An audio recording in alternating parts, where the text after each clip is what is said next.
ፍርድ ቤቱ ጉዳዩን ለመመልከት ለአቶ ጀዋር መሐመድ ሐምሌ 9 ቀን 2012 ዓ.ም ተለዋጭ ቀጠሮ ሰጥቷል። በተመሳሳይ ለአቶ በቀለ ገርባ ሐምሌ 6 ቀን 2012 ዓ.ም ሌላ ቀጠሮ ሰጥቷል። በተጨማሪም በድምጻዊ ሃጫሉ ሁንዴሳ ግድያ የተጠረጠሩ ሌሎች 3 ግለሰቦችም የ14 ቀን የጊዜ ቀጠሮ ሰጥቶባቸዋል። ከተጠርጣሪዎቹ መካከል አንደኛው ሴት ስትሆን 2 ወንዶች ናቸው።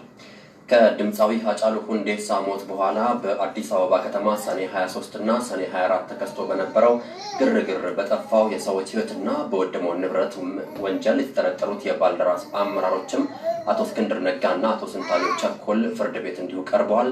ፍርድ ቤቱም ጉዳዩን ለመመልከት ለአቶ እስክንድር ነጋ የ14 ቀናት እንዲሁም ለአቶ ቸኮል ደግሞ የ12 ቀናት ቀጠሮ ሰጥቷል። ድምጻዊ ሰኔ 22 ቀን ምሽት በአዲስ አበባ ከተማ ገላን አካባቢ በጥይት የሚታወስ ነው።